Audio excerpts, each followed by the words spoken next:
बजते हैं वो बताता है कि हे भाई, हे जीव, हे आत्मन, अपने राग देश को छोड़ दे।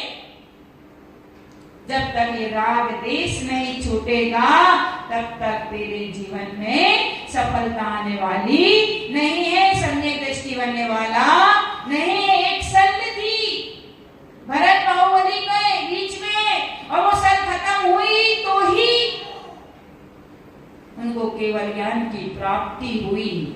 तो राग देश जब तक छूटेगा नहीं तब तक कुछ होने वाला नहीं है। चाहे कितना भी कुछ कर लो, कितनी पूजा कर लो, कितने तीर्थ कर लो, कितने शास्त्र पढ़ लो, बहुत विद्वान बन जाओ, लेकिन फिर भी सफलता मिलने वाली नहीं है। पुण्य का संचय होगा लेकिन सद्गति का संचय नहीं होने वाला। 3 बजते ही क्या होता है? 3 बजे बताता है कि देव शास्त्र गुरु की आराधना करना। क्या होता है? देव शास्त्र गुरु की आराधना करना ही सम्यक दर्शन है। और सम्यक दर्शन तभी प्रबल होगा।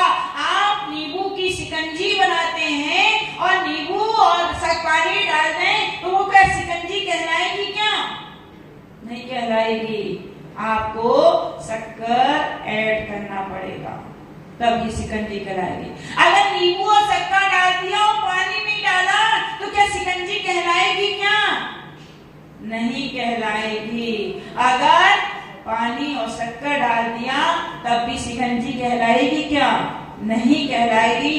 जब तक तीनों नहीं होंगे तब तक शिकंजी नहीं बन सकती। ऐसी ही देव शास्त्र और गुरु के प्रति अगर श्रद्धा नहीं है तो समझ लेना कि सम्यक दर्शन नहीं है। जिनवाणी की जितनी भगवान की जितनी विनय करते, जितने आदर से, जितने सम्मान से, जितना व्यवस्थित रखते हैं, उतना ही जिनवाणी को उतना ही आदर, उतने ही सम्मान के। देखो कैसी दिख रही हैं। इधर अगर अच्छा किया और इधर अच्छा नहीं किया तब भी सम्यक दर्शन नहीं है।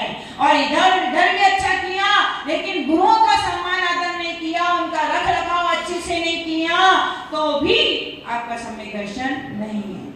तो पूजा करना व्यर्थ है। अर्घ तो चढ़ाते हैं देव शास्त्र गुरु का, लेकिन देव को मानते हैं ना, शास्त्र को मानते हैं ना, गुरु को मानते हैं। तो क्या मतलब?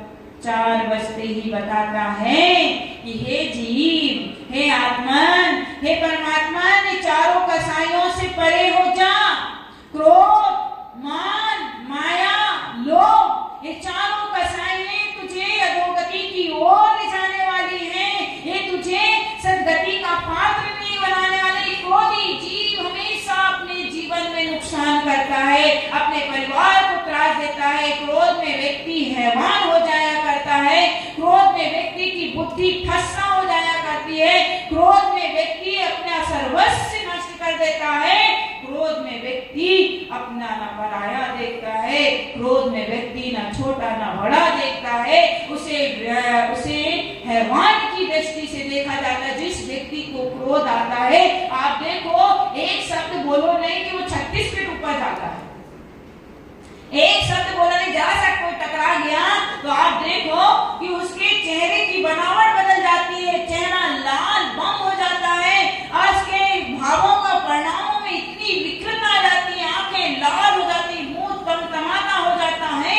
विचार करना है, ओ सौम्य मूर्ति वाले तुम, धर्मात्मा जीव तुम, जैन कुल के जीव तुम, जहाँ जीव को दया धर्म बताया गया है, जहाँ पे जीव को अच्छे पात्र बनने का उपदेश दिया जा रहा है, वहाँ आपका परिणाम कैसा हो रहा है?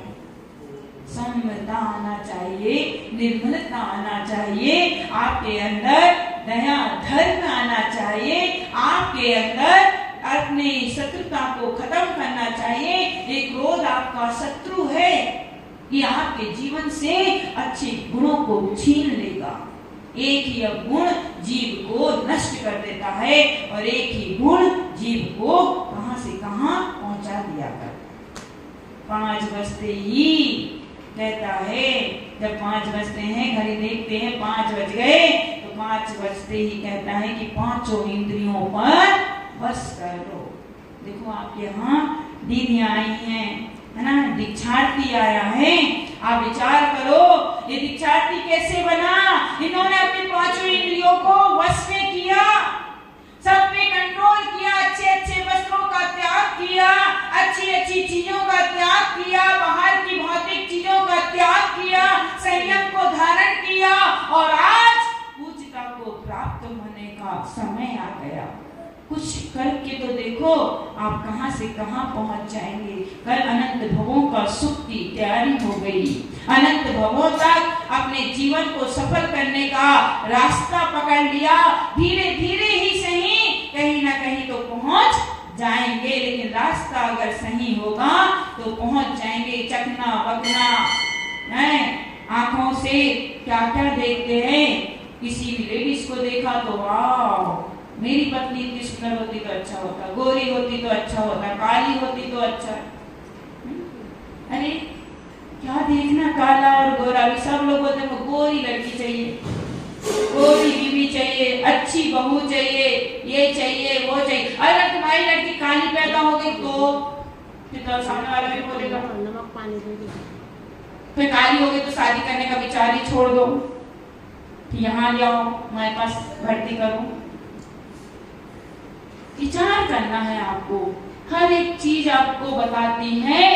6 बजते ही समय बताता है कि सटकाई के जीवों की रक्षा करना सीख जाओ, 6 कर्तव्यों को आप पालन करना सीख जाओ।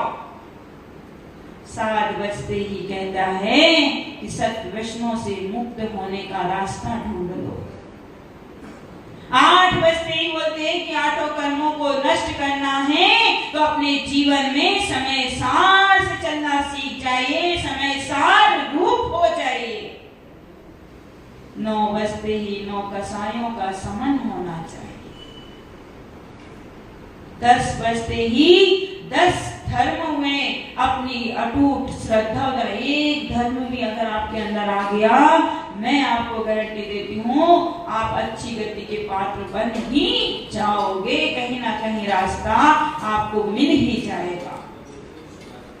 11 बोलता है कि 11 प्रतिमाओं का पालन करना प्रारंभ कर दो। व्रती बन जाओ, संयमी बन जाओ, त्यागी व्यक्ति आदि बनकर अपने जीवन को सफल कर लो।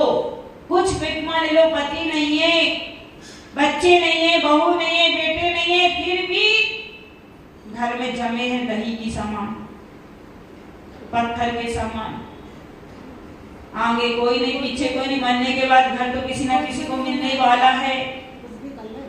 चलो भैया पति था तो चिंता थी। कई लोग बोलते हैं जिनके पति चले गए वो दुर्भाग्यशाली हैं, और मैं बोलती हूँ कि उनसे बड़ा सौभाग्यशाली कोई है ही नहीं। पूछो कैसे, पूछो ना, अरे बोलो ना, सुनाई नहीं दिया, और जोर से बोलो ना। कैसे? कम से कम वो व्रती बन सकता है, संयम को धारण कर सकता। पति होता तो वो जाने नहीं देता, संयम रहने नहीं देता। बोलते ना लड्डू खाए तो पछता है, नहीं खाए तो पछता है। तो अब तो खा लिया, पी लिया, सब कुछ कर लिया, अब तो कुछ बचा नहीं, अब तो आ जाओ। फिर भी इच्छा नहीं होती, वो देखा को शादी कर लिया, बहुत अपने आप को कोसते रहते, शादी नहीं करते, वो नहीं करते। तो अब तो भैया आजू बाजू के सारे बेकार चले गए, अब तो आ जाओ। बच्चे विदेश में हो गए, कोई नहीं आगे पीछे, तब तो आ जाओ।